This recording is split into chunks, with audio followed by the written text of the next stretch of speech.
We are live. I've mentioned before that the only drug I've done that you would say is above weed on the narcotics list would be Molly. I tried Molly a few times in college, and one interaction that particularly stood out to me was we were doing it. A gentleman named Bo sold drugs on campus, and he was a very nice guy.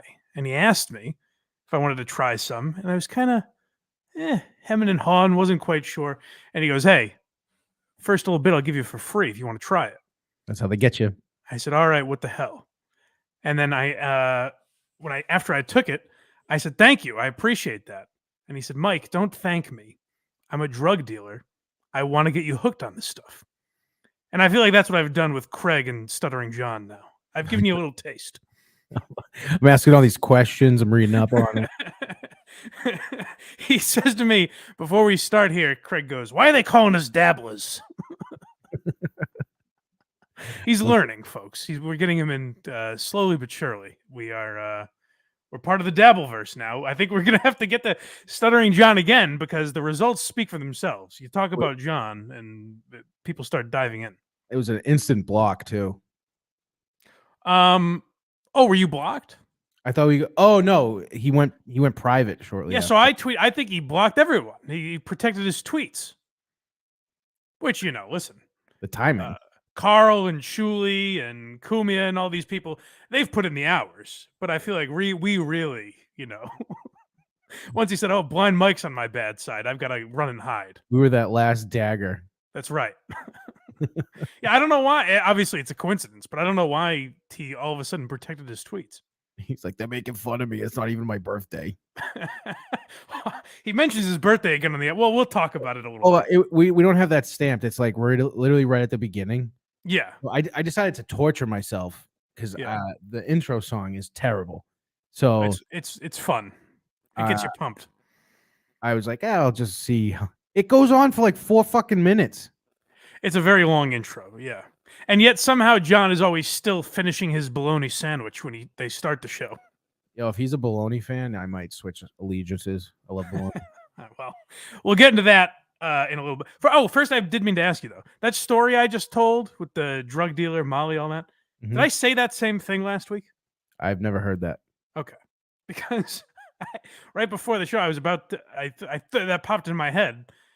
And I was like, I'm pretty sure I've said this on there. I'm now at the point where I have like internal dementia, where I have no idea what I've said out loud and what's just a thought. You've done like 5,000 shows the last 2 weeks. Maybe. Yeah, it's been a lot. I need a break. He was on Royce's show, possibly. Maybe I did. That's right. Yeah. Did he? And then I pretend I never said it on Kirk's show. I was a mascot once. You were a mascot once? No, it's a Clemmer thing. Oh, fuck. Forgot about it. Yeah, he hates us still, right? I guess so. Well, that's what I wanted to ask you. When he got into it with Rico, before he wrote that blog, did he text you and just say, I can't believe you. You son of a bitch. Out of nowhere. I wish every problem in his life he would send Craig a text and be like, you motherfucker. That would make it make more sense for sure. What gives you the right? You brought my baseball team into this. You brought Jake DeGrom into this. He was supposed to be a stud, and you're rubbing it in my face. Yeah. So I can't tell. I mean, I can tell very clearly Kirk is not a big Clemmer fan. I can't tell if he kind of enjoys needling him on the show or is just done talking about him. But they talked about it today anyway, so I imagine it won't come up when I'm on the air. So I just wanted to give my very brief thoughts on Clemmer. And did you see the 200-word blog that he wrote? I see his blogs. I don't. It's not a thing about him. I never really read blogs to begin with. You could have fit it on Twitter. It was so short. I didn't understand it. Well, that's the boss's message. Portnoy's but this was. I mean, there was no point in writing that. I didn't get it. Well, Portnoy's always said that he'll post a blog that's a sentence and it'll be the #1 thing on the website. Well, that's because it's Dave Portnoy. Yeah. I'm like, I think there's a big difference there. I feel like Chris should have a little more meat on the bone. aha. I don't mean 'Cause no. I didn't mean that. Because he's very skinny. I did not mean that. He looks when he's like, he looks very skinny, obviously, but when he's sitting next to Frank, he looks sick. So the thing with like him and Rico, I think it's obviously fueled by Twitter and the fact, like, I think he's anxious that Kirk hates him. Obviously, he still listens to the show, and I think that makes him very anxious.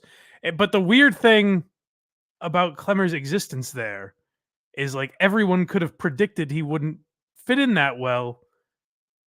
But what I can't wrap my mind around is he hasn't tried any of the things that he got hired for. Well, didn't he just start and then everyone started bashing him for it? It this is gonna sound bizarre and like I should be in a rubber room somewhere, but the idea that the 1995 Mariners are dead is baffling to me, and I can't figure it out. And I have no one to talk to about it. No one will listen to me. I loved everything about, like, I still don't understand why he's mad at me. I've never had an issue with him in my life. Right. I thought that was a joke, and We all know, guys, don't we? We know why he's mad at Craig. This cocksucker. Yeah, I'm gatekeeping the Blind Mike Patreon. You motherfucker. But the 95 Mariners, everything about it was great. The streams were so bad, it was funny. It was funny. It was a funny, weird thing. And when he got hired, that's what they kept saying. They kept mentioning, oh, he's a weirdo who live streams 1995 Mariners simulations. Those streams were excellent. And then the Twitter was also fucking hilarious. Like, I would start getting followed by like 1995 Randy Johnson. And like, I got followed by a guy that's petitioning to get GM Clemmer fired. Yeah, me too. All hilarious. So it was like kind of a funny little thing. And I think because he's embarrassed of it, he stopped it, which is weird. That could honestly, that is the one thing I can think of just immediately that would bring money into Barstool. You get a cider sponsor, boom, right there. You get a cider sponsor. You can have people. I guess they don't have that Play Barstool app anymore, right? Is that dead? Is that when they would have like commentators commenting on? Yeah, I don't know. I don't never know watched if that exists anymore, but it would be perfect for something like that. You could have people place bets on it. There's a gambling tie-in. You know, I don't know if can they legally do that. I don't know. But the sponsors are easy. His whole thing is he gets drunk or drinks with people as he simulates baseball games. He's a big cider guy. Yeah, his existence there is very weird to me. And like when they were talking today, Kirk mentioned seeing him in the office and stuff, and like he just seems uncomfortable there. And that's what I would have predicted because that's how I was. Like when I was in Milton, honestly, nothing against those guys. I just didn't click with them really. Like they kind of all hung out. I didn't fit in. And I was their age. Chris is 10 years older than everyone there. That's true. You know what I mean? So that it was just a weird thing from the beginning. And I don't know. He hasn't proven any of us wrong, I guess. So I don't know. It's very, very weird. I need the 95 Mariners Twitter account to post the Undertaker sitting up gif and get back to business. Well, now I'm out. Now, if he starts it now it's just like, well, it's too late. You lost us. I'd probably still check Craig will watch, but the rest of us are out. I enjoyed it. Sue me. Craig's actually reacting. It's like Craig could do these electric chairs for Mariners baseball. Like what I got the fuck 95 Lou Pinella is a great follow. All right, but that's not what we're here to talk about today, folks. We got big business, a jam-packed show to get to. I probably, as you're listening to this, unless you're watching live on Patreon, which you can find at blindmike.net, all the free links are there. If you want to get the podcast, whether it's Blind Mike Project or Why You Laughing, when it drops for free, you can leave 5-star reviews for that, support the podcast that way. But if you want it early, if you want to be part of this live chat and the excitement here, then make sure you go to blindmike.net to find the Patreon, for goodness sake. Go there. Subscribe there. We've hit a wall. As soon as I threatened to mutilate myself, we've hit a wall with subscribers, it seems. See, they like you so much that they're not subscribing, so your body stays. I appreciate that, but come on board. I won't do it. I won't hurt myself. We'll do whatever you want. Whatever, you just tell me what you want. We'll do just about anything. So yeah, join the Patreon if you'd like. But if you're listening to this for free, I'm Off to the left coast. I'm in Yeah. Las Vegas, Nevada. You're there for a while. Yeah, like 6 days, 6 days, something like that. That's an eternity for Vegas. Yeah, but I'm not doing it in the way. I'm not at the craps table at 2 a.m. I bet you will be, What makes you think that? because you're going with 2 other couples, you said. Yeah, that's true. They're gonna, hey, let's go out. Why not? We're in Vegas. The next thing you know, Mike's blowing all the Patreon money on blackjack. There's a video of me without my shirt because I've lost it, literally. Yeah, he had to sell his tickets to Skankfest. Well, we'll see. Who knows? But more importantly, I don't know where to stand on this video with Ryan Long and our boy Danny Polishchuk. I'm sad about it. I'm not. I think we sent him down a road that will possibly lead him to fame and fortune as a documentarian, it seems like. We actually did give him the rights on the show, so I can't really be mad. Completely. We turned it over. You know, I'd like a little credit, maybe. Instead, he's giving Royce credit for some reason. Remember when we figured it out on our show? You were violently hungover? He's like, I talked about it with Royce and Mersh and I don't know, some other dumb fucks podcast. He left for a while, and I was stuck with his mute producer. It's very funny. Like, we just read it wrong. We thought Polishchuk was fucking with us in some way, but he is truly obsessed with Peter Schickele, and it came up on the Boys Cast again. Just a little insight into the rabbit hole he's gone down here. Do you think we'll at least get like credit in the credits? Be like, shout out to. I think in the documentary, it's got to have to start with him on this podcast discovering Schickele, right? It has to. At least we'll get footage of it. It'd be great if he reenacts it, and it's just him and Ryan or something. It's him and Royce. He crops us out. Let's hear it. Documentary. What are you gonna make a dog about that Peter Schickele guy? I've been getting. You love it, dude. I've been getting. You're obsessed with Dude, it. I've been getting deep. Did I tell you that we asked? So for people, Hold on one second. Okay. Right there, Somebody- you can tell he has brought it up to Ryan, like in their personal life. He's like, oh, this guy again. Ryan's like, Jesus, I can't escape this Schickele talk. It is insane. Now, well, we probably won't listen to all of it, but what we're about to hear is a 5-minute discussion where Danny will not move on from Peter Schickele. dude, this guy Peter Schickele won the Grammy Award. I talked to a guy this morning who was on the Grammy. Dude, I talked to a guy this morning who was on the Grammy committee. Okay, like I'm literally like He's going deep. Okay, so this guy, He couldn't dive more head on to this. He is going hard. Thank God. I almost said no. I don't really want to do Adam Sandler's first album because I didn't think there was a full episode there. I think you're right. It turns out we could have made this could lead to Danny at the Emmys accepting Best Documentarian or something for the Oscars. We should find some other anomaly in the comedy world and have him back on. Be like, we got another one for you, bud. We'll disguise it with we're going over, I don't know, Kevin Nealon's third album.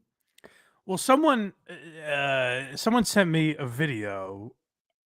I might have to screen record it and send it to you, just because he sent it to me through Twitter, so it's tough to send over to you. Please do better than whoever fucking screen recorded Tim Dillon's show.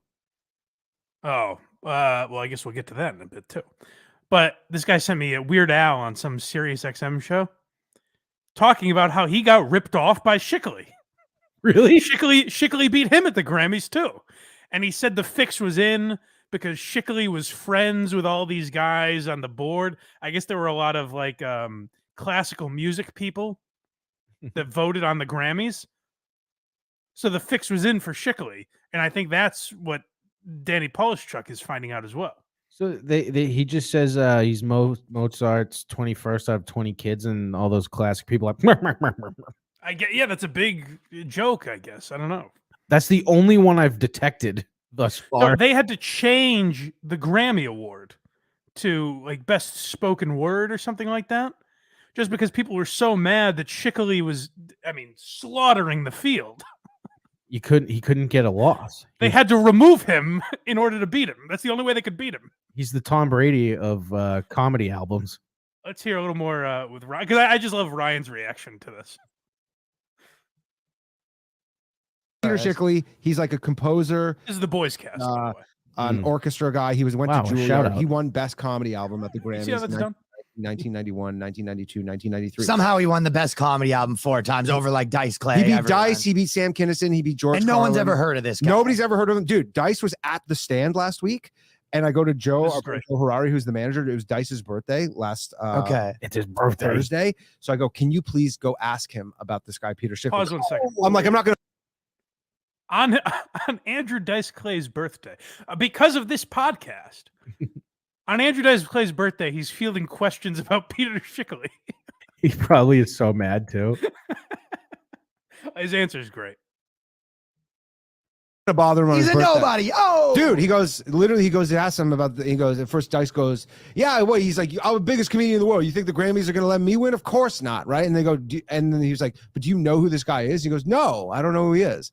Nobody knows who he is. what the hell? It's the Is weirdest this sort of like a fucking- Shazam situation? You know what I mean?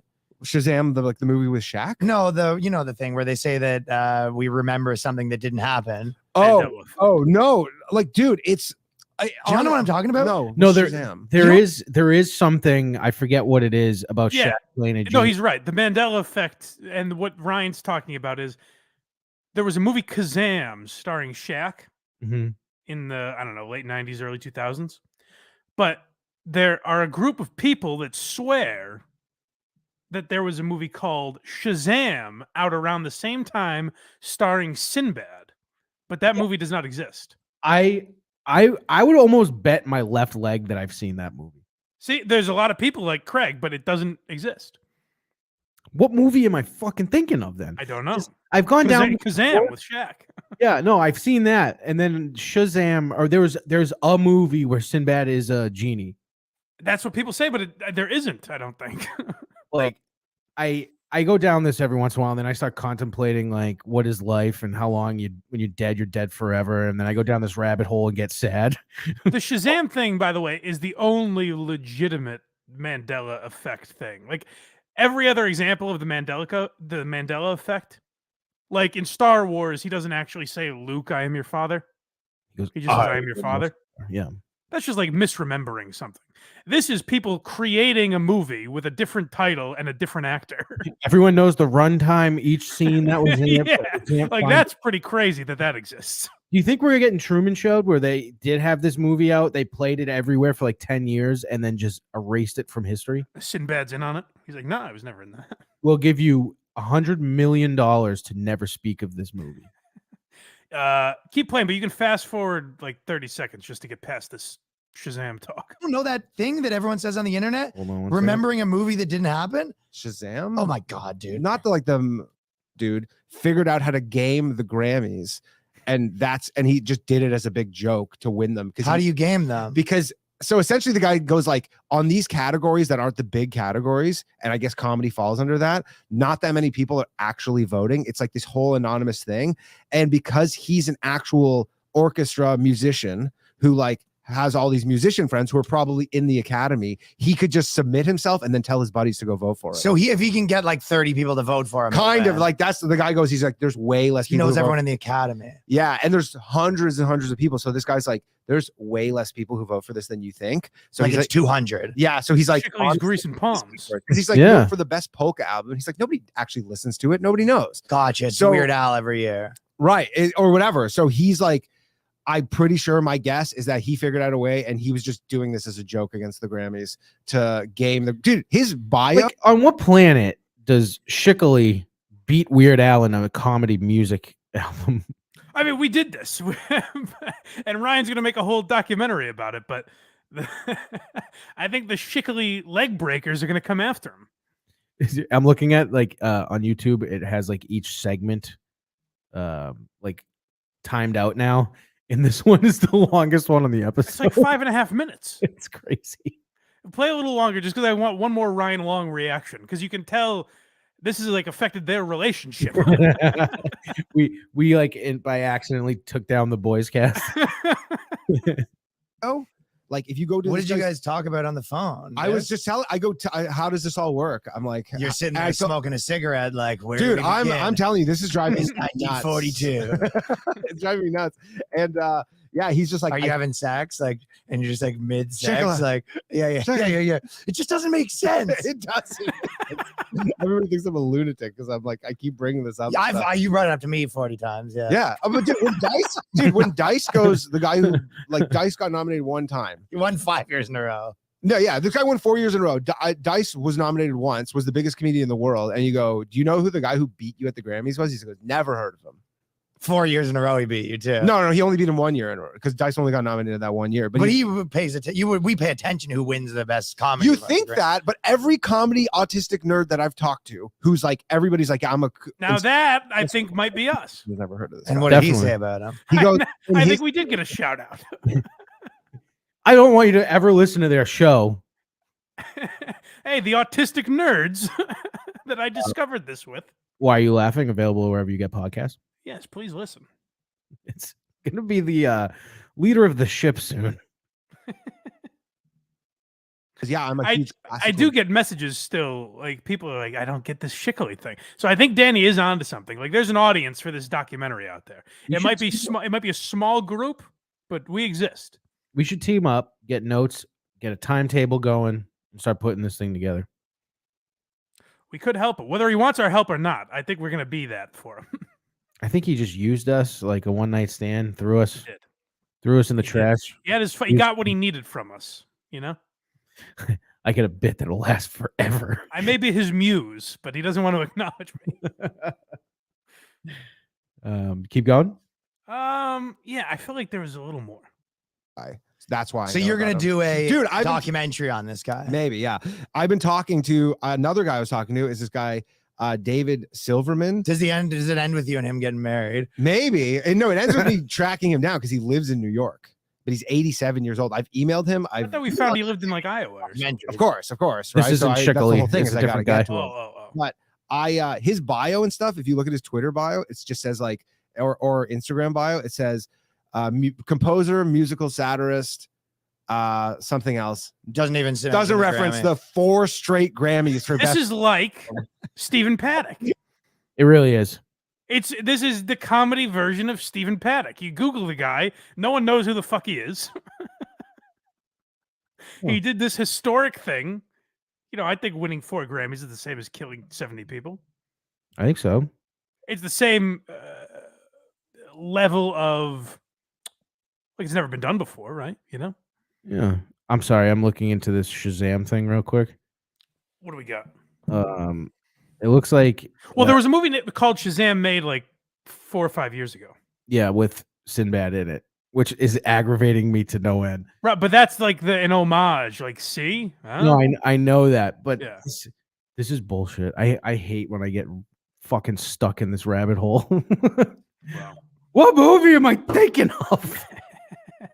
There was a little more there. I don't want to listen to the whole 5-minute clip, but it was just funny to hear Ryan's reaction. Like, you have mentioned this to me on air, off air, anywhere you could.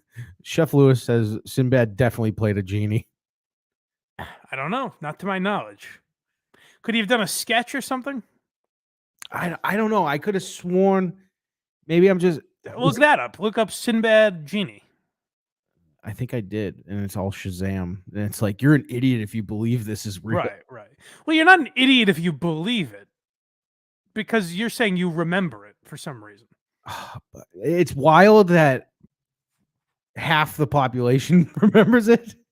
I don't know why that is. I don't. I remember Sinbad being in movies when I was a kid, but I don't remember specifically a genie. Why do people think Shazam exists? Let's see what that brings us. Well, it does, and Sinbad's in it. Like hundreds of people are convinced that they've seen a movie that never existed. I think it's more than that. If you fondly remember the early 1990s film Shazam, starring the comedian Sinbad, is an incompetent genie who tries to help out 2 young children, then you are wrong. See, there's the plot and everything. It's very strange that there's such a specific plot. Yeah. Because it's not like anyone could mix up Shaq and Sinbad. Oh my god! Maybe there's enough interviews with Sinbad that this could be like a mini "Why You Laughing" episode. That's interesting, yeah. Or at least, I mean, Sinbad is probably worthy of an episode, so we could throw this in there. Just to get it out of my as Amelia Tate reported in the New Statesman, hundreds of people on the internet are absolutely certain they've seen the movie Shazam, and yes, they know about the 1996 movie Kazam. Sorry, is he in Kazam? Maybe. I don't think so. Certainly not as a genie. That's Shaq. Sinbad in Kazam. That Kazam was 1996. Yeah. Shaq was big enough. Like, was Shaq that good with the magic that he was in movies? Shaq was the fucking man with the magic. He was breaking backboards like every 3 I didn't games. realize that. Oh, he was awesome. Him and Tracy McGrady. Woo! No, Penny Hardaway, right? That's he was what there when Tracy McGrady was there. Sorry. You're right, Penny. Same number. They were both number 1. Yeah. That was back when McGrady was on the fucking Raptors with Vince Carter. I might be thinking, or just before that. I don't know. As we found on Quincy the other day, Craig just mixes up all black people. He thinks everyone is Joe Louis, fighter Joe Louis. Stay tuned for next week. Oh yeah, you haven't seen that yet. Was it the first or the second one we watched? That was it.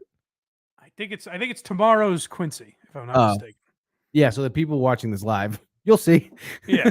Oh yeah. Sorry about that. Craig makes a horribly racist comment on Quincy. I mean, this dude looks like yep. You'll see. Just I'm not repeating myself. He fooled me. He makes me look silly because of his racism. Well, anyways, you can't. What were you saying about Sinbad? He was definitely in this movie. I'm convinced. There's got to be documentaries or something on this. Yeah, just like Peter Schickele. God damn it, the two of them. Maybe Schickele never existed either. What movie was Sinbad in? See, look at this shit. What movie was Sinbad in it as a genie? The answer is Shazam. Huh. But it doesn't exist. Yeah, why do people think that? There's no origin of that? Like, oh, he was in this sketch or I don't know. This might be a YouTube commercial, anything. Oh, maybe. And then they just mix it up with Shazam. That's what I'm saying. Yeah, like it became it grew to be he's in a movie called Shazam, but maybe he was just in a, whatever, candy bar commercial where he plays a genie or something. Why do people think Shazam exists? All right, there's like all right, I know what I'm doing. There's a 12-minute breakdown of this I'm going to have to watch. All right, we'll get back to you, folks, because we've got another enigma that we have to break down here. Oh, yeah. Which one is this? Is this the... This would be the world of one Stuttering John Melendez. I didn't know if we were going to Schaub clip or Rogan with Rolling Stone as well. Should we? Nah, those are a little older. Schaub, it's in reference to something we talked about a couple weeks ago. We'll do it if we have time. How's that? Sounds good. I don't think we're gonna. So I'm like, all right, let's get the little stuff out of the way before we dive. Some of these clips are short. We'll go through Stuttering John quick. Then we have to get to your questions and maybe Schaub. We're doing it all today, folks. Daddy's going on vacation. He has to leave you. I'm leaving you. Don't worry, folks. I'm leaving you with Stuttering John. I'm leaving you with Quincy. You're gonna have a nice warm blanket while I'm gone. I'll still be here. You can go to verygoodshow.org if Yes. you need more live heroin. You know what I mean? Hey, go listen to the boys. Yeah, Mike's back. He's back on the show. Thank God. Yeah. Is that a good promotional tool to tell people that? Well, he met Kyle Rittenhouse, so that led to a fun segment. He did? Yeah. He suck his dick? You're so brave. I don't know. It literally just You're an American hero. It just turned into all of us pretending that Kyle Rittenhouse was bullying him, like just making fun of his neck and trying to steal his wife. That'd be great. Mike can't escape trolls anywhere. Kyle Rittenhouse is bullying him. That's exactly what the angle we took with it. Oh, good. All right. So Stuttering John did another podcast. I'm very sad because he's probably doing one as we are talking right now, which I always want to have the freshest John content. Is it live?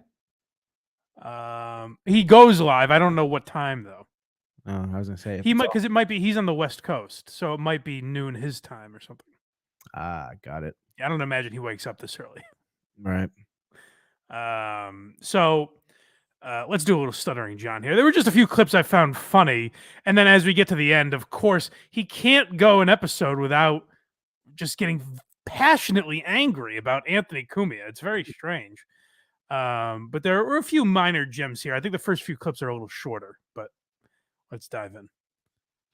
Mark P. Hal says hello. Well, hello, Hal. Maria McDermott, Kelly Anderson. Hello, Hal. Angie Bailey, Sheet Pants. Hello. By the way, this is exactly what Cumia does when he's talking about Opie. He's like, there's so few people in there. They're just reading off everyone They're doing roll call. Exactly. This is how many minutes in? 11 minutes into his show or something like that? Yeah. It is essentially all John saying hello to the people in his chat. Right. Now, maybe we're just jealous. That would take us about 30 seconds. Hello, Chef Lewis. How are you? He's in here. Him and Suburban Tug Time going nuts in the chat right now. But it takes for fucking ever to get through his roll call that he does. And listen, good for you. You have enough fans to rattle them off for 12 minutes. But it does not seem to me like interesting podcasting. If you give me $5, I'll fuck your name up on my show. Yeah. Oh, McFuss Daddy's here. You know what I mean? Like, it's not interesting to just read everyone's name. No. Unless it's and the idea that that's for money. Like, people are paying for that. Well, I mean, we know why a lot of people in his chat are paying to get him to say Carl Hamburger or something like that. but you get what I mean? Like, and it's not just John. That's a lot of podcasts where it's like, hey, subscribe to this Patreon tier and we'll read your name on the podcast. Ooh. Like, this is not 1962 where you're playing someone a clip of John's show. Say, look, he says anal blast 69. That's me. Whoa. I'm going to show my friends and they're not going to believe that that's actually me. Marco V 193. Hey, I'm Marco V. I want if anyone is gonna pay for like chats or whatever the fuck on here, see how long, like how many weeks in a row you can get him to talk about his birthday. Be like, sorry, I missed your birthday, and like a week later have someone else be like, hey, here's some money, I forgot your birthday. Yeah. Oh, and by the way, we'll do it. We'll gladly do it. I'm just assuming no one wants that, is my point. Right. I'm just curious like how long that could go for. Right. Where he's like, all right, guys, it's so closer to my next birthday now. Yeah. So this is the first 20 minutes of his show is reading off names. Now, I believe, someone can correct me if I'm wrong, maybe Hal Sparks is like I think he might be a comedian, but he's like a political guy that goes on John's show all the time. Mm-hmm. And he's probably like the biggest name that John consistently has on his show. Mm-hmm. To the point where like guys like Carl who break this shit down have pointed out, it seems like Hal is getting kind of fed up with John. Is this the next clip you want me to go to? No, keep playing the same one we were on. Oh, okay. Sorry. So Hal Sparks is supposedly in the chat. Now, my assumption from following John is that this is not Hal Sparks. Like Red Bar? And it's just a guy named Hal Sparks in the chat trolling John. But either way, this is a bizarre interaction here. Thanks, Hal, for the sparkler raid. I had a feeling you did that. Much appreciated. Feel free to come on if you want. Catherine D. Filippo, we'd love to have you. Wes Webb, A.B. Riantz. I know you're busy, but if you want to come on, let me know. I'll send you the link. You know what? I'll just send it anyway. Always love to have. As a matter of fact, whether you want to or not, I'll send it to you. You know what? You're coming anyways. This is how John books guests. I told you, did I say this on the show last week? That guy that Shuli had on, a comedian, went on Shuli's show and said that he had some viral video take off. This comedian, I forget his name. I apologize. Go listen to the Uncle Rico's show. But this comedian had some viral video take off. So John messaged him and said, hey, could you do my show, my podcast? And this guy says, yeah, sure. I'd love to. I have no problem. This is just a young like comic that wants to get his name out there. And so John goes, can you do it right now? And the guy goes, well, no, I'm busy. And so he doesn't hear back from John. And then like a few days later, all of a sudden he gets a message from John saying, can you do my podcast right now? And the guy's like, well, no, John, I have a life. Like, I can't just jump at your command.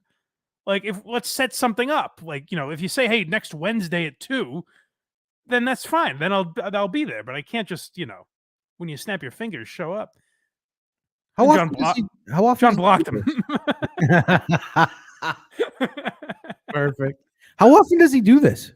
3 times a week, I think. And it's like 3 hours long. Yeah. Yeah. Well, he fancies himself, like the left-wing Rush Limbaugh of his time. Oh boy. Yeah, he think this is like a real. But the problem is with John is he has like each guest on for about an hour, maybe 45 minutes. So he has no other way to fill time on his show. So he looks at the camera and just goes, and reads people's names for the first 20 minutes until his guest shows up. So that's why he sends people links in the middle of the show. Like, Hal Sparks, just come on the show. Drop everything you're doing and come on the show. Now, if my theory is correct, like if Hal Sparks is in the chat, that's one thing. But if my theory is correct, this is not really Hal Sparks. Hal Sparks is just somewhere, probably working, getting a link from John in the middle of the afternoon saying, come on my show. Yeah, it was just like the last one we watched when Red Bar was in there. Yeah, exactly. Yeah. Like, I truly wonder how far that would go. Like, if you just made your handle Paul McCartney, would he be like, Sir Paul, let me send you the link? I knew I was big time. That's the thing about John is that wouldn't fit. He would truly believe like that Paul McCartney would get a bump from doing his show. He sure does. That was pretty much it. The Hal thing. We could skip ahead to the next one, next timestamp. Yeah, there's no duration on these, so I just have to go to the timestamp. Yeah. So the reason I do that like that, because I thought about doing it, and then I was like, "There's no bad John." Well, no, like we could listen to him do nothing and find things to mock. Yeah, it's perfectly fine though, because I'll just, I just download the whole video. We let it fly. Yeah. There's no buffering, none of that crap. Yeah. But here's the next guy here. Benny Loco, thanks for the super chat. Pause for a second. You're gonna have to learn, Craig. Like I said, I'm getting you in on this. Mm-hmm. Benny Loco is one of his beloved chatters. Like every week, there's 3 or 4 people. He says Benny Loco. He says Marco V193. Oh, gross. Andrea Brower is his moderator. It's like I know these. That's how into this I am.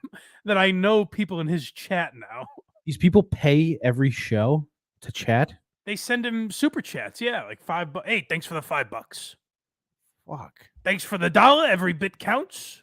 Holy fuck. Well, although this is what John does. Like, we have $1 subscribers on our Patreon. For now. BlindMike.net. And I always say, hey, that's more than enough. I appreciate that. What John does is like, all right, thanks for the $1. Although, maybe open up your wallets a little more. $1, that doesn't get you a cup of coffee now. Like, he shames them for not giving him enough money. That's wicked funny. But let's keep playing. Torben Lund Peterson, what's up? Skol! Had to go borrow some seltzers from my neighbor because I ran out of beer. I have 1 beer left in my fridge. Pause. And please go back at least 30 seconds because there's a couple things I have questions on. I just like how he's like, yeah, whatever, beer. I ran out of beer. Well, let me start at the beginning. I don't want to lose our spot here. This is like I said, I was giving Craig an update on little John tidbits. Someone needs to tell me what Skol means. Vikings. Is it the Vikings? He's not a Vikings fan. It's either the Vikings or the chewing tobacco. Yeah, it's one of those two. He just yells that at random times. He yells Skol. Well, I think that's what they do at the Vikings game. So that would make. But that's what I'm saying. Okay, Craig. But let's say I started doing it now. Would you go? Well, they do it at Vikings games. Well, first off, you're not Stuttering John for starters. And second off, he probably thinks it's sick. Yeah, that's what I can't. If you guys know, it has bothered me for a while. So please let me know in the comments. Well, was that in response to a comment? I forget. I don't really know because he says it all. It's like Tourette's. He just yells "skull" once in a while. Maybe someone in the comments who he knows is a Vikings fan pays him, and he tries to make them feel good, so they keep paying him. Okay, that's possible. That's possible. A week after my birthday. Yeah, so we'll never solve that mystery, I don't think. But the more troubling thing, and as Carl always says this, like Stuttering John says, these guys are out to get me. And Carl always points out, like, John, we need you. I want to keep you alive and broadcasting as long as I can. People, John, homes will be lost if you drop dead tomorrow. That's true. That's true. People they'll foreclose on their homes. They'll have no income because of Stuttering John. There are whole livelihoods built off the back of Stuttering John. We need him to stay alive. That's right. So this idea that he drinks so much that when he looks in the fridge and sees there's one beer left, he has a panic attack and runs to his neighbor's house like he's asking for sugar in the 60s. Dude, can I have some seltzers, please? No, he's probably like, could I trouble you for a cup of Coors? By any chance, do you have any Keystone Lights? No, he's a Coors Light man. He's very brand loyal. I have these Trulies.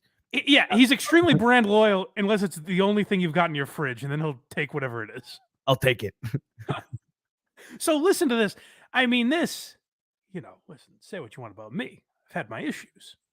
This is a man who is a true alcoholic. This is a little sad to listen to. It always helps. Wes Webb. Benny Loco. Thanks for the super chat. Torben Lund Peterson. What's up? Skål! Oh, that guy typed it out. Okay. Let's go borrow some seltzers from my neighbor because I ran out of beer. I have one beer left in my fridge. I find that out at 11:55. Hold on. I found it at 11:55. So he starts at noon. Imagine this. This is a great short film. At 11:55, this is like you could do a 24 parody on this. At 11:55, John looks in his fridge. Oh no, there's only one beer left. Dude. The countdown is on. You've got 5 minutes to get booze into your system. Or you're going to be hungover. He's banging on neighbors' doors. He's doing parkour for some reason. The sad reality is at noon on a weekday. Oh, no, this might have been Saturday. But still, the reality is this person was probably out and John just broke into their home and stole their seltzers. I'm house sitting for their cat. They said make yourself at home, so I took their booze. Also, I mean, if you needed that desperately, couldn't you go to the store? Yeah, he's got to have some money, right? Like this noon deadline is made up only by him. You know what I mean? Like generally, we start at 1. But like if we start at 1:15, sometimes we start at 3. No one bats an eye because that's when we start the show. Who gives a fuck? We're in control. We can do whatever we feel like. You can do whatever you want, John. If you're going through withdrawals, please don't do it for us. Don't risk your life.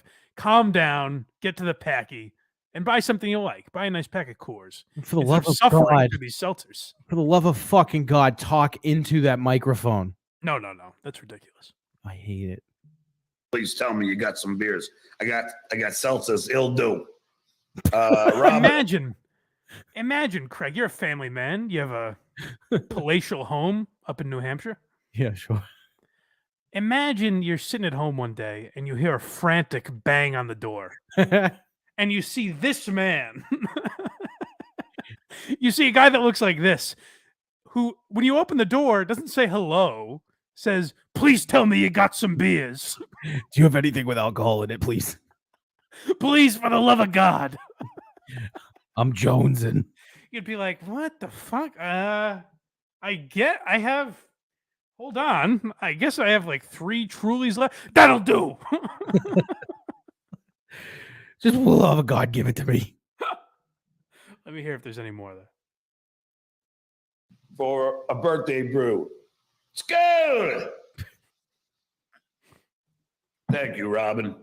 And now, without further ado, the man of the hour. Oh. Hold on one second. I'm going to let you vote on this, Craig. Mm-hmm. The next timestamp is like way ahead, right? We skip a lot, right? Let's see. Yes, a lot. Well, that's because I said to myself, I'm not ready to subject Craig to Richard Ojeda, who is completely unhinged. Like actually unhinged or unhinged? He's a madman. Oh, Like, I don't think he's well. I don't know. He's they call him the Army Major. He was in the military. so Stuttering John just has this guy on with PTSD. Yes. Tries to help him cope. Yeah. Who is, I guarantee, if he ever hears a car backfire, watch out. He is taking people out with him. So do you want just a little taste of Richard Ojeda before we skip ahead? I think he's in the next clips, but do you just want to get a feel for what he is before we hear from him? Yeah, you can't open with that and then Yeah. But, Well, I just didn't want you going in cold to Richard Ojeda. So let's just keep playing for another few seconds just to hear Richard. Buddy, a fixture on the Stuttering John podcast. The only guy that'll come. Army Major Richard Ojeda. How are you? What's up, my brother? Oh, he's just got people in his house talking in nothing the much. background. I mean, Greg Abbott wants to keep people for misdemeanor pot crimes in jail. Yeah, congratulations, Texas. That's the type of leaders. What's going on? No big deal. Just Greg Abbott's gonna keep people in prison. He's an amazing host. But this is the thing. With anyone else, John has horrible interviewing tactics. But Richard Ojeda just picks up the ball and runs with it. He is as bizarre as John, I think, in a lot of ways. Shit that you have. A colossal shit bag. See, within 3 seconds, he's calling people shitbags. Man's out of his mind. He really does think he is. Was it you that described him as left-leaning Rush Limbaugh? Is that what it was? I said that's how he kind of views himself. Yeah. Yes, that's exactly what he thinks. Yeah, like he's the kind of controversial bad boy voice of the left. First rodeo. What did they say at the first rodeo? I want him to ask this guy. Richard, no one will answer me. Who stepped that cow shit? Let's play a little more because I think it was pretty quickly. I was skipping around a little, but I think it's pretty quickly that Richard gets into his first impassioned rant. Possession, which is less than it's like a half an ounce or less, which is really nothing. I mean, we're talking about a little bit you can put in the palm of your hand. Oh no, this is them talking about weed. Fuck this. Let's just skip ahead to the next timestamp. The next timestamp. All right, this is like a Game of Thrones jump. We're going quite a ways. Well, so here, I don't know how far in it is, but you will at some point. This is what John does with Anthony Cumia. We're going from 18 minutes to an hour 9. Yeah, I mean that's you'll find with a lot of John coverage around the world, whether it's Carl or Shuli or whoever. They kind of avoid when guests are on because like John's such a horrible host that, well, we heard it last week where he'll be like, "Hey, what are your thoughts on this?" And just lets them go for a half hour. So in a way, he's smart because he just lets the guests take over. He doesn't contribute anything. It's something to behold. So what John does is he's upset. He says like the trolls are obsessed with him. Mm-hmm. Like he'll say what we're doing right now or what any of the other podcasts do with John. He's like, they're obsessed with me. The trolls are obsessed with me. And on some level, that's true because it's just so much fun to fuck with John and observe him. Really observing him is very fun. Yeah. So in a way, that's kind of true. But John is really obsessed with the trolls, and particularly one in Anthony Cumia.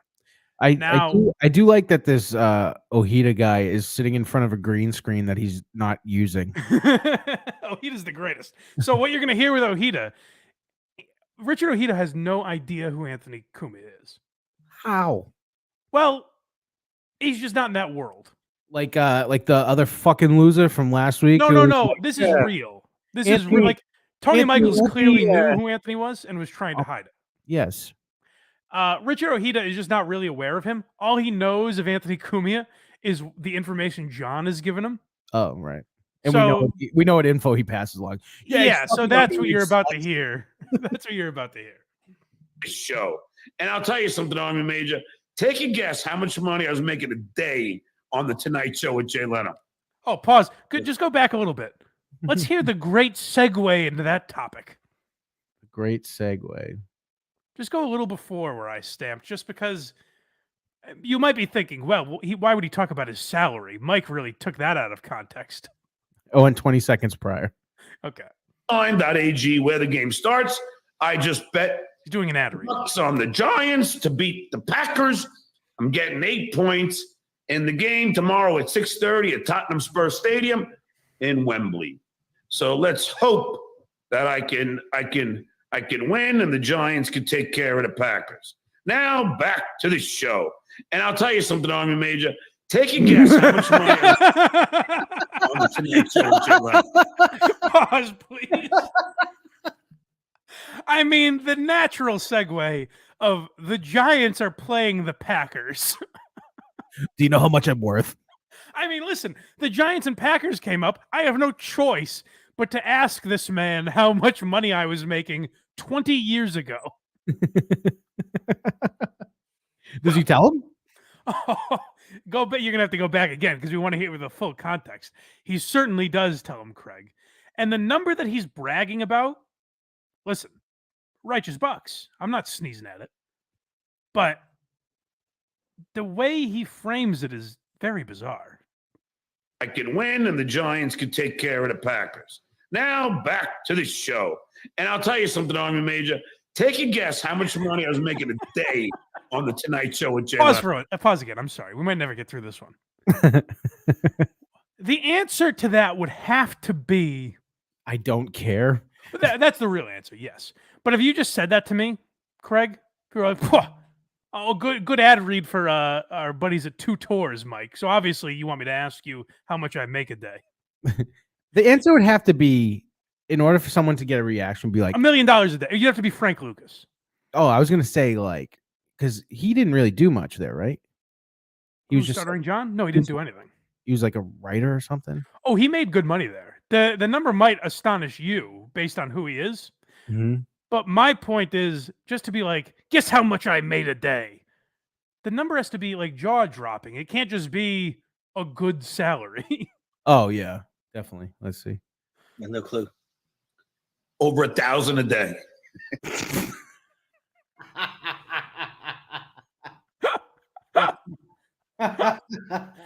Yeah, he made like 400 grand a year.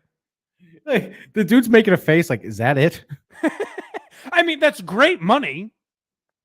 You know, I'm not turning down 400 grand. I'd love to be making 400 grand a year. But if tomorrow you signed me up to a $400,000 a year deal. No, he was making less than that. Let's see. Well, he said over 1,000 a day. So 365,000. Yeah, but wouldn't that be 5 days a week? Oh, if you're counting it like that. So yeah, maybe even less. Maybe even less. 5,000 times 52. He's making 260 grand. Yeah. Regardless, it's good money. But imagine the pomposity to say to someone, guess how much I was making a day? That's an unbelievable question. He left the Tonight Show. I mean, Leno left a decade ago, right? So John must have been out of there before that. Yeah, it's been a while. It's been a fucking while, maybe 8 years ago, something like that. But the idea that nothing brought this on. He did a read for Giants Packers for my bookie or whatever the fuck it is, and mentioned that the Giants are playing the Packers, and then says, "I made over $200,000." That's in 1 year, Richard. Whoa. Let's see how much Richard gives a fuck.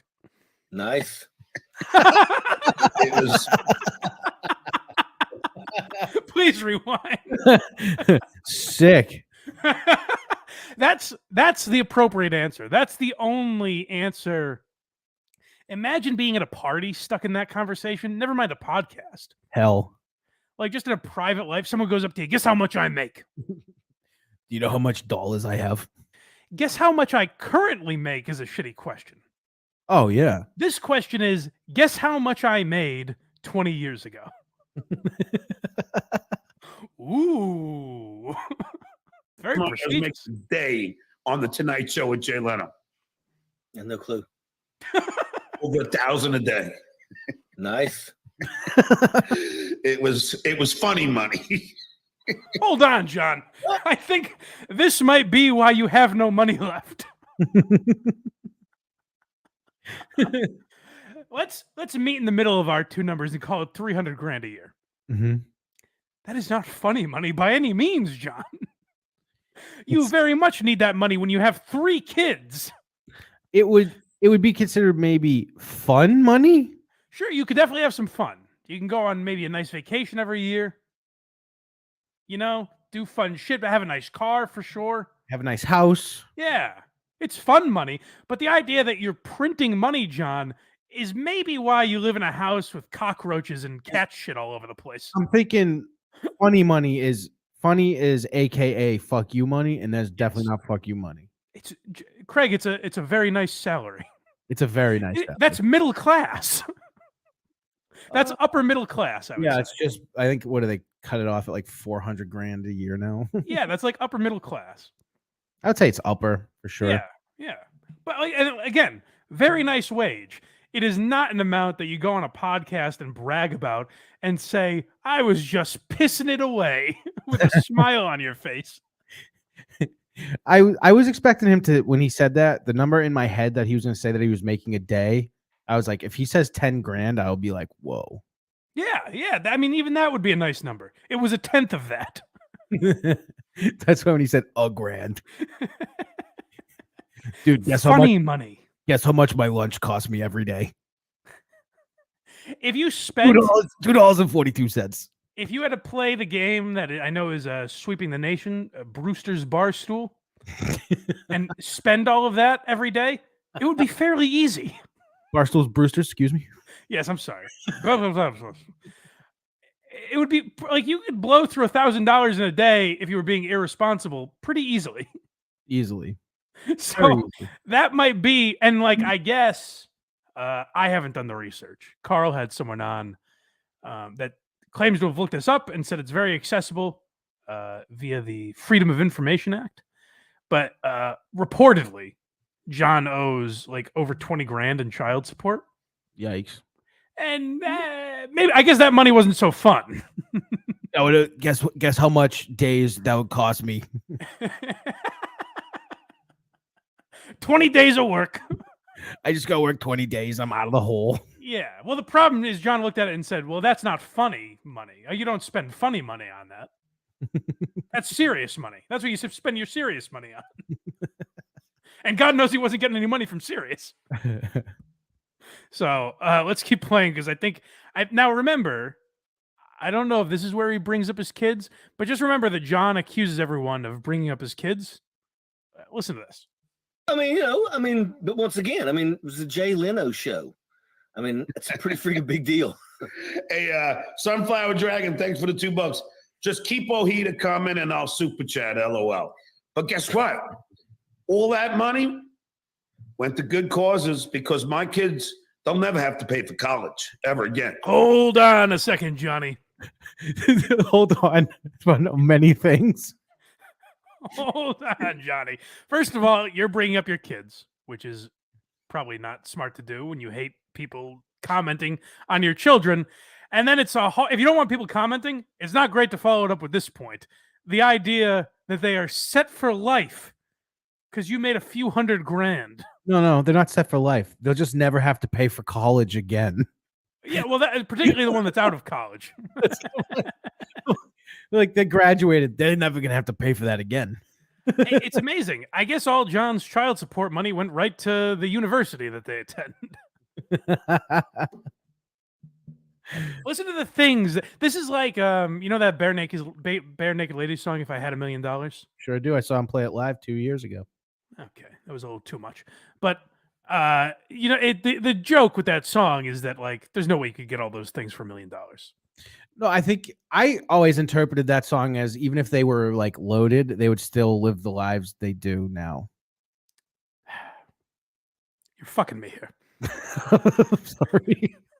Because I don't want an in-depth look at the bare naked ladies. We wouldn't have My point was, we wouldn't have to eat craft dinner, but we would. My point was that John looks at the world like a child. Yeah. And listen to the things he names where he's like, these kids are set for life because of all the money I stole from Jay Leno. They're members at a local golf club. You know, they're set. They got cars, they got college, they're set. Because I was smart enough to put money away in college funds since the day they were born. Every single month, I put away a lot of money so I could have 6. Now, as the great Chris Rock once said, "What, you want a cookie?" Well, I like how his definition of a lot of money is not what I typically would say. I take care of my kids. I put away a lot of money. I put $38 every month. Wow. That, you know what? I'm surprised that's not a New York Post headline. Father saves money for children. What a hero. Suburban He Tug is- Time. I guess we have my bookie to blame because all based on a my bookie ad read. He starts virtually poking Richard Ojeda in the chest and saying, "Do you know how much money I made?" And then talking about his kids' college funds. Suburban Tug Time says, I also never have to pay for college again. I'm 34. Whoa, pretty impressive. Whoa, dude. Didn't know you were loaded. Listen, buddy, we're making fun of John for flaunting. You don't need to join in. This is too much. I mean, you can get the fuck out of here right now. That's a lot. I mean, you know, I appreciate you putting me through college again by subscribing to the Patreon. La-dee-da. Pay for all their freaking. Oh, I'm sorry. Tottenham Hotspur is in London. Sorry, I said Wembley. But yeah. So this way they don't have to worry about college. Yeah. And you know what, Richard? My father did the same for me. I never had to worry about college. He paid for everything. Wow. And I said to myself, I'll do the same thing. He, you know, he gave me, albeit I said to myself, I'm going to do the same thing for my kids. So I made it my goal to make no money as an intern for Howard Stern and fall ass backwards into a job as the announcer for The Tonight Show. The announcer, not the writer. He's talking about a guy who scrimped and saved, like he was a coal miner for many years, but put his kids through college. John, you accidentally got a job at the biggest television institution of all time. You were able to put your kids through college. I would hope so. Welcome to the stage, Mr. Jay Leno. If a guy who was making $400,000 a year at the Tonight Show couldn't put his kids through college, that would be a horror story. You don't deserve an attaboy for that. Richard, I notice you're not cheering me on or clapping. May I ask why? I noticed you're not into this story whatsoever. But I'm going to keep talking about it. Richard, when you gave me a tepid nice, I didn't have the foresight to move on. When you mockingly answered my question, I didn't pick up on the hints. So here I go further into it. Richard, because I have no broadcasting instinct after 30 years, would you like to hear more about my bank account? Yeah, my dad gave me a car. It was a piece of shit. And then I got money and I was like, here's an Escalade, babies. Oh, God. All right, let's skip ahead to the next clip just because I want to hear him talking about Cumia a little bit before we move on. 150. You got to get the timestamp. It's all these ones are all closer together. Oh, God, we've been doing over an hour? Have we? Yep. That's what John does to you. We honestly haven't been doing them for that long. All right. Let's see. This is thank you, W's. Thank you, Wes Webb. You are considerate to do the right pronouns, John. Much love to you. And I'll tell you something, Army Major. This is how sick that Anthony Cumia guy is. Now this one we don't. There it was right there, by the way. You know that guy I was telling you about that was beating up his girlfriend? Oh yeah, that's why I wanted to tell you that. But we don't need to rewind that one too much because there is no more context. I'm just going back 5 seconds. He just randomly says, he brings up Anthony Cumia's name out of nowhere. That's how sick that fucking criminal pockface. Webb, you are considerate to do the right pronouns, John. Much love to you. And I'll tell you something, Army Major. This is how sick that Anthony Cumia guy is. You know, the guy that I showed you who was beating up his girlfriend? This guy, I had a transgender. Why'd he say it like that? It's weird because John is the father of a transgender child, Mm-hmm.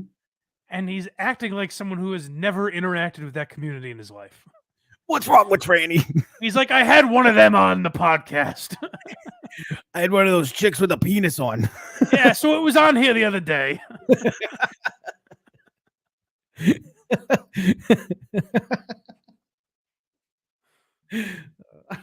Continue. A woman on, right? What do you think he does? He pulls the tape. I know. Did he make fun of it, John? Because that's what everyone does to you. How are you not picking up on this? Oh, God. Unbelievable. He's talking about Cumia talking about the transgender tape. No. So, John had a guest on the other day. And Cumia made fun of it. Yes. Yeah, that's what I mean. Okay. Yeah. Of course he's gonna. But here's the funny thing. That guest seemed to like kind of be an Anthony Cumia fan, which I could tell was grinding John's gears a little bit. But Yeah. And goofs on Ava. Goofs on her nonstop. hold on, This is John. the kind of vile, sick, Are they a human being? twisted, pock-faced human being. Who the fuck is gonna fucking goof on someone for making the choice to become who they are? And Well said. this guy is a sick, twisted, vile human being. And I'll say to anybody who goes on his show, you then are supporting this lunatic for attacking not only for attacking anybody who's different than his sick, twisted self. Let me tell you. Hold on. Thank you, like it was a speech. Please clap. Thank you. He does that. John goes on these rants and he forgets his guest is even there. Listen to this. Oh, I went back too far. Hold on. The way he ends that was like too perfect. Vile human being, and I'll say to anybody who goes on his show, you then are supporting this lunatic for attacking not only my children, but for attacking anybody who's different than his sick, twisted self. Let me tell you. Yes, in John's voice, he's hearing uproarious applause. A standing O. Oh, he looks like he's like, why am I fucking here? Oh, no. Listen, so I mentioned to you, Ojeda is unhinged. Right. So he has no fucking clue about Anthony Cumia or anything. He knows now, thanks to John, that Anthony is a right winger.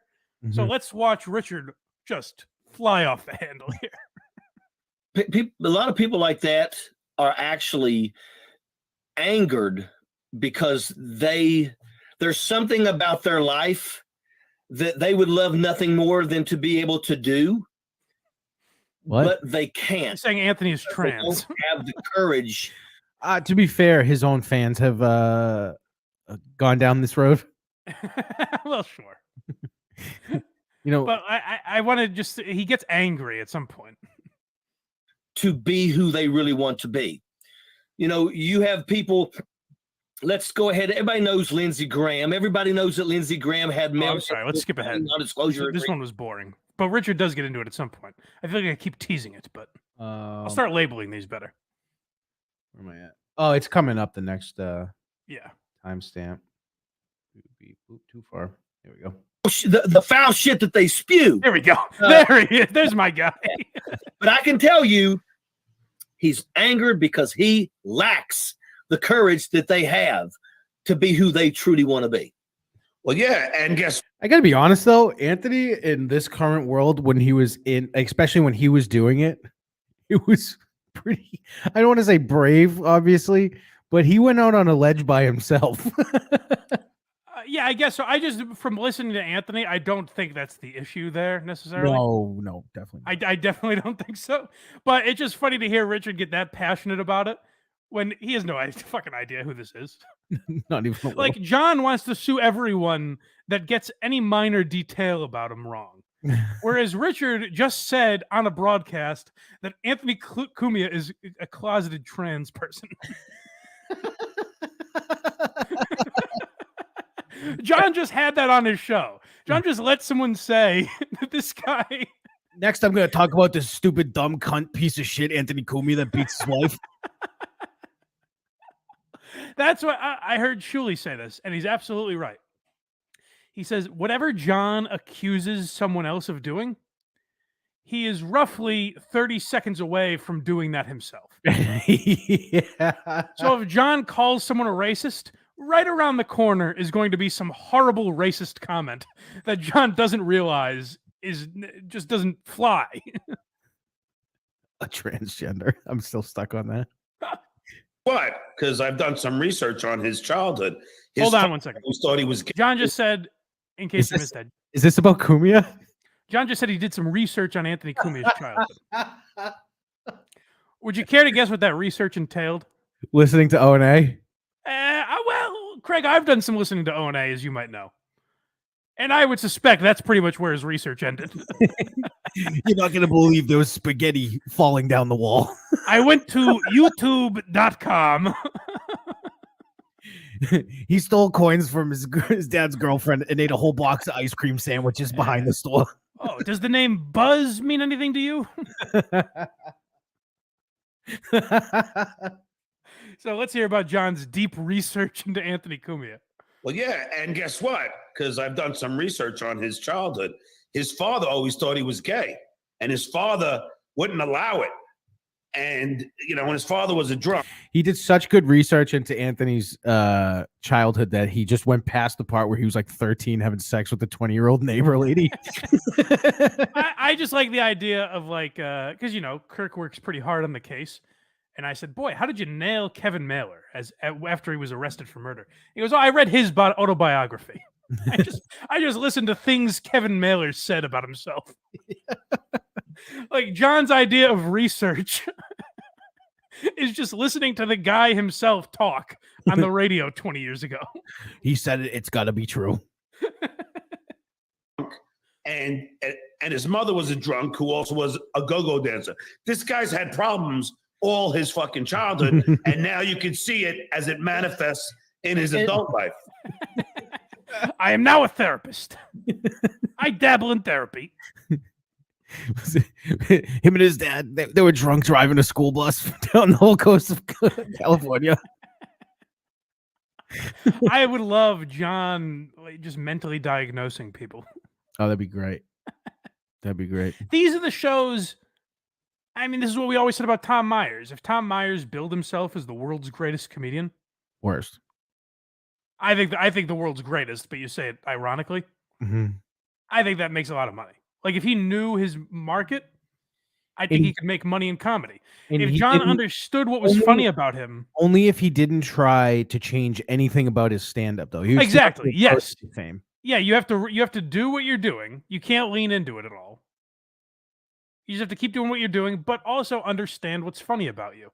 John just doesn't have that. Although I do wonder if John gained self-awareness, I think that would be bad for everyone. No, definitely. Except for, his kids and his loved ones. Definitely. And why did his father think that his son was gay? And Because maybe with dolls. Because he was playing with dolls. He played with dolls. Weren't they like ventriloquist dummies that he cut the strings off? Yes. He's playing with Anthony was called some words that we can't say anymore. Tuned into Very Good Show. But maybe that's one of the things that he's angered about, is because he's always had to push it down and keep that down, and maybe that's Richard is insisting that Anthony is a gay trans person. He's definitely a homo. Richard, based on nothing, is certain. I'm very welcoming, but this guy's definitely gay. It's very funny to watch, like, super liberal woke people like John is pretending to be. Mm-hmm. Because their instinct, like, they're supposed to be these progressive, open-minded people, but their instinct is to threaten violence or call someone gay. I bet if you went up to John, you didn't ask him like Democrat, Republican. You were just like, "Hey man, do you like when the government takes more or less of your money?" Less, please. Do you know how much money I was making a day? I can't afford to lose it. That's what I mean. They could just go through all these questions and then be like, "Dude, you answered everything to the right." If John soberly looked at himself, he would be a Republican. At what point? I guess never. I was gonna say, what point does he look back and go, "I can't believe I did that to myself"? You got to give, probably never. Which is kind of a sad answer if you really start thinking about it. But we got to give you a good next time. I'll bring a good Ojeda clip if I can find one, because you want to talk about quick to violence. Love it. This guy, like, we should curb stomp these cocksuckers and take all their guns. He really gets that will be an argument of his. Jesus. The reason we're allowed to carry guns is for people like this guy. He's a madman. Who did you vote for? Tell me now. Let me hear a little more before we end with John. And angered, and why he lashes out at people in the LGBTQ community. Because the truth is he's mad because he never got to be a part of something. And he's, think about that. What Richard is doing is he wants to call him gay, but he knows he can't do that. Right. He's never been a part of something. He was never part of a successful anything. Yeah, he certainly never made millions of dollars doing. Oh my God. Could you imagine if John knew how much Anthony was making a day? His head would explode. He wouldn't be able to do the math. Would they make him like $2 or $3 million a year at one point? Or more, maybe? I think at their highest, I think even more than that. I think so. Yeah, I think NEW, the deal they got to sit out might have been more than that. Yeah, wasn't it like it was like 2 years, like 8 million or something stupid? It was crazy, yeah. Opie only did short-term contracts. Yeah, which is wild. And the longest one I think they signed was NEW. And then after that, they started doing 1 year at a time. And then looking back, Anthony's probably like, man, I wish I was locked in for like 10 more years when this happened. Well, so the bad thing about WNEW was they couldn't be on air while they were getting paid. Right. That's right. You know what I mean? That's why they had to sit out 2 years. I meant with Sirius. Oh, yeah. Right. Exactly. Yeah, that was... I still think in the next 5 years, we'll have some sort of in-studio Opie and Anthony show. I really don't think so. Did you see what Opie's doing now? Is it the normal bridge troll shit? He's still making clips, but now he's got them like well produced, but they're awful clips. So it's like create like music and electricity and all that. Yeah. And then it's like him going, Anthony used to be funny, but then he started ranting about race. And it got to be too much. He's just a racist. Damn it! Watch the Opie radio show. I got to talk to Bruce about getting Opie on 550. It'd be something. Yeah, I'm Opie's producer. I'm a mole. That would be great. No, dude, this is great. I honestly could immediately make his show sound good from where he's doing it. What a guy. He's like, well, I don't know why people, whatever. But right now people are writing, why don't you make this one sound good? This one does. It sounds like we're in the same room if you're just listening. It's pretty snazzy. All right. I think that's enough John for today. Yeah. Do you have time to get to the people's questions? Sure. Let's do it. Let's do a few. Let's do some of the Patreon questions. I have to refind it because I had to change the amount. When we were talking about patrons, I went, oh, I forgot to readjust the $1 tier. Because I still can't find That's no big deal. If you squeak it under the wire, that's fine. Yeah, but you reminded me. All right, let's see. Kirk is Paul in Rhode Island. Kirk is famous for not wanting to be spoken to. That said, how did you, a street teamer, and Kirk come to be friends and eventually his number two?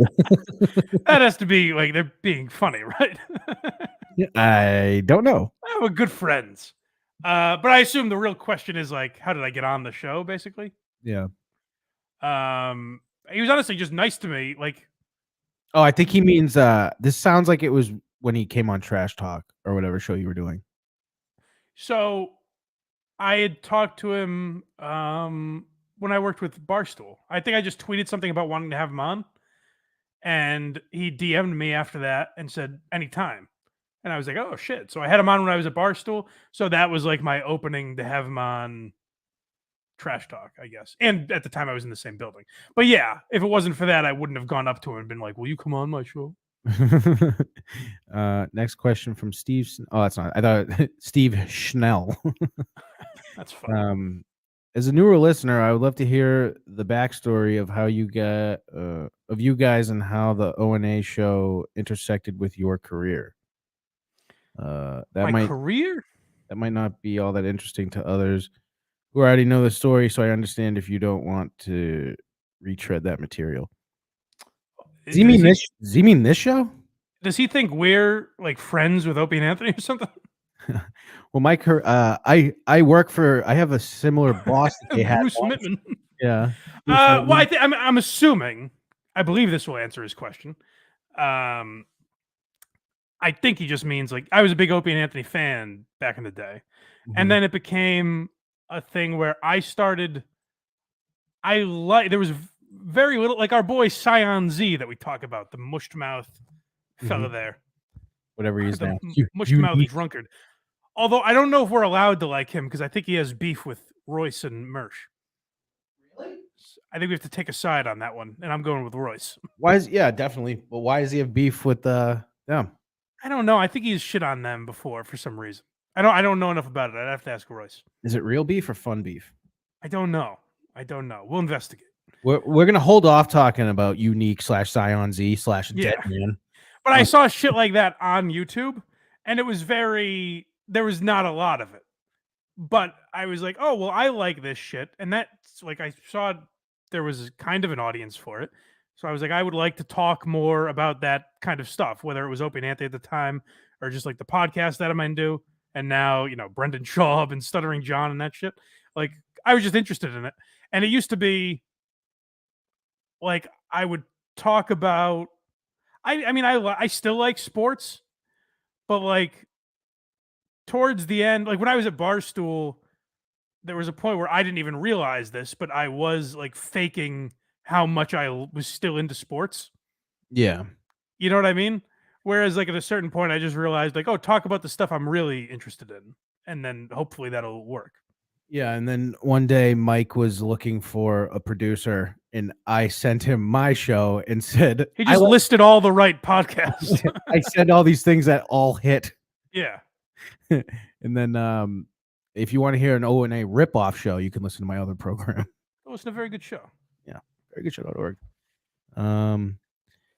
Let's see. Oh, wrong page. What is your favorite scene / plot in Seinfeld not involving Jerry? Not involving. I think possibly. I mean, this is just first that comes to mind. I'd have to really sit down and do a thorough ranking. But my favorite scene ever might be when Kramerica Industries, when Kramer has the intern, Darren. And he comes back from the bathroom. And I guess this involves Jerry, though. This doesn't count. Mine would definitely be when Kramer adopts the highway. That's it. Really? Yeah, I just like the idea of luxury lanes. Well, I was going to say, I guess this does technically involve Jerry, but Kramer comes back from the bathroom and Darren is recapping what happened while he left. And he says, when Jerry got up and went to the bathroom, Mr. Costanza dipped his hand in Mr. Seinfeld's water to clean it off and then remarked to me, "This never happened." But also in that same episode, is when the woman from Darren's college is going over the things in Kramer's apartment. Oh, or when Kramer's driving until he runs out of gas. It's another great one. It's a good See, one. I love these later. Go listen to the Seinfeld episode. Why are you laughing? I do love these later episodes, Yeah. but I'd have to think of it to give you a more thorough answer. I'd have to think about it. Yeah. All right. I don't know. Here's a question from Dan Sullivan. What do you see as the future of Blind Mike Project / Why Are You Laughing? And what do you envision 5-10 years from now? Well, I thought Craig is learning this now because I texted Craig recently and said I was thinking about making Blind Mike Project Patreon only, and I don't think I'm going to do that now. Stop hurting my brain. What changed your mind? I don't know. I was like, yeah, you know what? I still like doing it. I think we're just going to change the way the Patreon is set up, particularly with Why You Laughing stuff. Because I can tell that's more of what people want. But The then, the Patreon's going to be leaning more heavily towards that end. yeah, we're definitely doing more Why You Laughing stuff. But then in my mind, if we were still doing Blind Mike Project, maybe the live episodes will just be on a higher tier or something. But there's no reason we can't still release the weekly episodes for free. Right. You know? Yeah. I was going to So, yeah, start. I think we might still do that. I was going to start, put it in my claims for the RSS. So yeah, I mean, 5-10 years, who the hell knows? I wanted to, maybe I shouldn't talk about this yet. Me and Carl were talking about doing something together, and he's been super busy lately, so I don't know if he's lost interest in that entirely. I hope we can still keep working on that, but like, I like doing stuff with those guys. It seems like when I come back, I'm going to do Royce's show again. So like, I don't know, maybe working with one of those guys. Like, I like doing stuff with a lot of the people that I'm doing stuff with. And like, if KMS is still around, then I'd like to be doing that still too. So, And also with me, he said that too. sure. Yes. Yes. Especially that. No, I would like to be doing most of the things I'm doing now, just bigger and better. Does that make sense? Yeah. Improving everything. I was at the vigil. This is from Cameo Blind Mike. I was at the vigil / Jack's Abbey, and I was very surprised by the live show. I know you didn't know it was coming as well. That doesn't make any sense. What was going through your head when Kirk and Steve started setting up? I don't get the question. Yeah, I don't know. I don't remember being crazy taken back by it.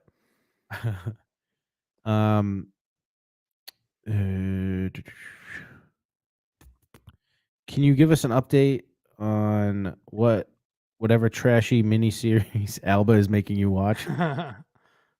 Oh, let me get this clear, because he's referring to a teacher, right? Yeah.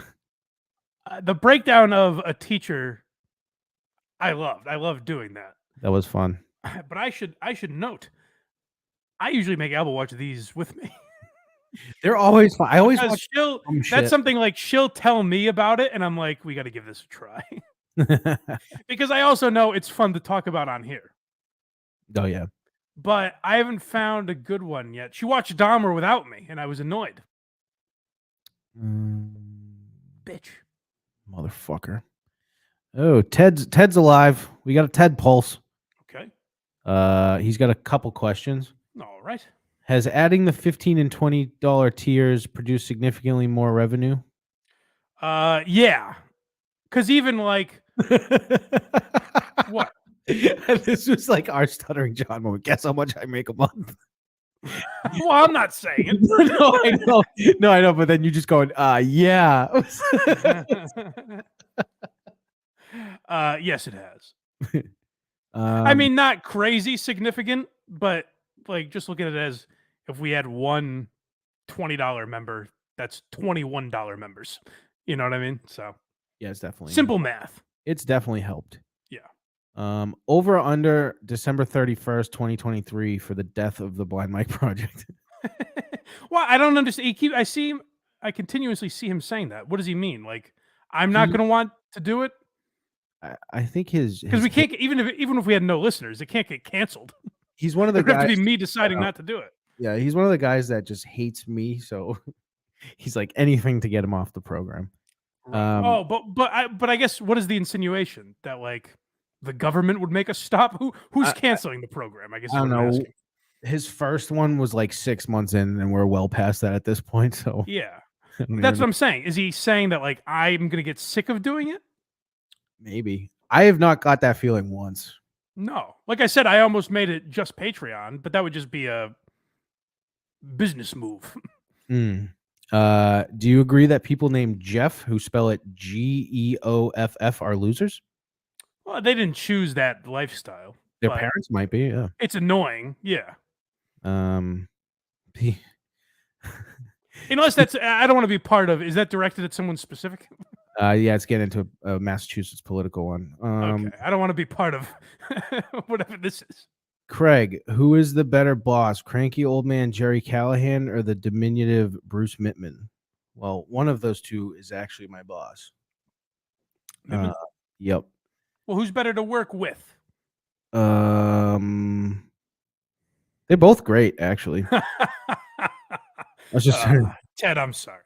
I was just, I mean, I guess that's what Ted wanted, probably. Well, What other answer would you expect from this weasel? the thing with Jerry that gets Both tough. I wish I could work with them both more, actually. Well, it's in different ways. That's why I was thinking. I was like, I kind of wish they could just come home with me when I leave here. like, for instance, working for Bruce is kind of sick because I do this every day and he doesn't give a shit. Right. Jerry gets so fucking mad at stuff I have no control of, like his shitty main internet. I've heard that. I won't say from who, but I've heard it from other people. I'm sure you have. Like, he'll start glitching and everyone's like, why does it sound like this? And I'm like, I keep telling him. I go, I have 2 studios. Pick one and we'll record from it. Yeah. Yeah. Oh! I meant to ask you this. Yep. Oh no, never mind. I want to ask Kirk this. I think you brought it up. What? Didn't you say yesterday he was going to do? Yeah, the show will be 38 minutes today. That was me. Okay, that was you. I got to ask Kirk then about that. Yeah, no, he's got I don't think we were on air or anything. Were we? No, but it just dawned on me. I have to bring that up. He's got 2 times that he likes: 38 minutes and 55 minutes. It's got to be a radio thing, but I just don't know the. I could not tell you. It's very funny. Will Mike VGS ever return to Why Are You Laughing? Hey, he can if he wants. He's shown no interest in returning. So did I tell you I talked to him about this? I don't think so. I was like, yeah, you like never do it anymore. He's like, I thought you guys kicked me off. And I go, why would you think that? When? Yeah. I go, that never happened. We give He couldn't do it, and then I just didn't. We've been doing it remote, so I wouldn't. If we're doing it remote, he probably won't be on. No, because that would be annoying. 3 people. 3 people's tough because even when I have to like whenever we have a guest on, I have to like really choose my spots when I talk because it's 3 people over Zoom. Yeah, all that shit. But I would just say like, I didn't know how I would do. That's why I had 4 people in it first because I didn't know how it was going to be. I like it to be more of a conversation, so I didn't know how it was going to be. If it was just me and Craig or just me and Matt. And then we were in a position where it was just me and Matt once. And I liked it a lot more than I thought I would. And then I didn't know if Craig would be the same. And he has been. He's been good when it's just me and Craig. So I don't know that we need a bunch of people on there. But if Mike wants to do it, he's always welcome. Of course. And then I just got my studio. I just like pimped it out. Got everything hidden. Nice clean table. No more wires on top. Yeah. And I got new cameras and shit, so we can even do them there now and just do it like we used to do. Like 4. Yeah, I think in November and December I'd like to bang a bunch out. Yeah, we can do that. Hey, Mike, you're invited. Well, let's see how he does by then. See that Noodle's doing. I really enjoyed. Someone asked that question once, and I said, "Boy, I hadn't really thought about it, but we haven't skipped a beat, I guess." he's gonna like fucking off himself. Yeah, I just know it bothers him. I like Mike. He knows that, right? Yes. I go, dude, you're the one that fired yourself from the show, apparently. We've never said that. And I'm like, he's like, well, like 3 people said I suck on there. And I'm like, oh, is that it? Yeah, I mean, he can always text me and ask me to come on or whatever. I don't care. Just on StreamYard, it would be annoying. That's the main reason. Yes, it would. I think there's one more. As Danny Polishchuk continues to delve into conspiracy theories related to the Grammys and Peter Schickele, it becomes more and more evident that he will start to lose his mind, a la Owen Benjamin. That's actually pretty funny. How much of the blame will you take? That's very. Who's that from? So Ryan. That's very funny, Ryan. I think we deserve all of it, right? No, because he didn't give us any credit, so he's clearly not thinking of us. So well, that's what I was going to say. Is we deserve all the blame, probably, but then you could also say we deserve all the credit. So yeah, I don't know. I think we might be based on the boys cast. I think we're blameless. Do you have any interest in an Owen Benjamin episode of Why Are You Laughing? That could be a short one, I think. Yeah, I've thought about that for sure, but yeah, it might be better as a short. So that's a little tidbit I'll get. This is just for the people who made it 2 hours into the podcast. We'll probably start doing Why You Laughing shorts and possibly bonus episodes as well coming up here. Yeah, that's So what announcement. when we're saying like it's gonna be more Why You Laughing centric. Yeah. If you're wondering what we mean by that, it's like this tier might have this little thingy and then this one and blah blah blah. And I'd also like my big thing is I worry about like if you're paying $15-$20, I feel like you deserve a lot more. But then it feels weird like to deprive other people who are also paying of shit. So I'd like it to be like, listen, pay what you want. And like if you want to pay $5, that's fine, and you still get everything. Because I know that's how a lot of Patreons do it. I just feel weird for the higher level tiers. You know what I mean? The ones that have already been like loyal, yeah. We should do a board meeting soon. So you get their thoughts. That's a good idea. That's a great idea. Yeah, we'll get the gang together. We'll do that. I don't even know. But yeah, Owen Benjamin, that could be. He's a fascinating topic. That could be one we start out as a short, but then we really get into it and realize it's a long.